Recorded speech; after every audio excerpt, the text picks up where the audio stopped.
months are usually really good reading months for me, and this year was no exception. With stay-at-home orders, there's not much time to go out, so I read 6 books during the month of July. The first book I read in July was The Bonewitch by Rin Chupeco. The book is a kernel narrative, told from the protagonist's point of view from years in the future. This book opens with a very young girl accidentally bringing her brother back from the dead. This is a sign that she has a lot of other strange powers and is a bone witch. The main character, T, is super powerful and ends up causing quite a few problems. It was a good book, but I didn't realize it was the first in a series, so the ending was a little bit of a letdown because it didn't really feel conclusive. It has a lot of really good fantasy elements, so if you're into that, I would recommend this one. The second book I read in July was The Sisterhood of the Traveling Pants by Anne Brashares. This is the book the movie was based off of, about a group of friends who are spending their first summer away from each other. Before they split up, they find a pair of pants that happens to fit all of them, despite them having very, very different body types.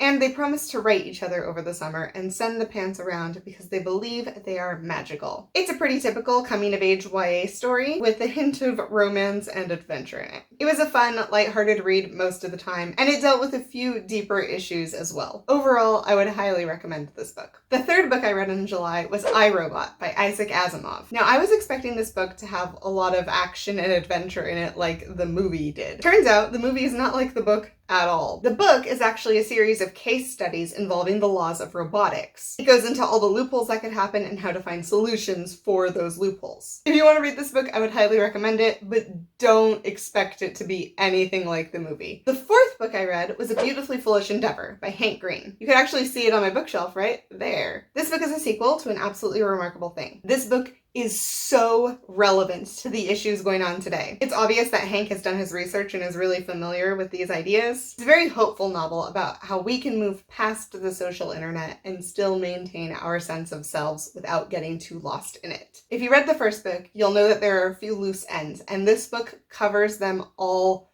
very thoroughly. There are no blanket retcons here. Hank works really hard to make sure that all of the loose ends tie up very well. So if you read the first book, make sure you get your hands on a copy of the second one. The fifth book I read in July was Beasts Made of Night by Tochi Onyebuchi. This is a rich fantasy world about a sin eater, a person who has the unique ability to consume someone else's sins. In doing so, they carry the guilt and the weight of all of those sins as well. Naturally, the people who can afford it will hire sin eaters to absolve them of their guilt so that they can live sin-free. This book has the same problem as other books I've read. It doesn't clearly say that it's the first in a series when you pick it up. And it ends on quite a cliffhanger, which left it feeling really inconclusive. But all of the characters were really rich and the world was really developed. So if I happen to find a copy of the next book lying around, I'll probably pick it up. The last book I read in July was All the Things We Never Knew by Liara Tamani. This book is about 2 high school students from different high schools who end up falling in love.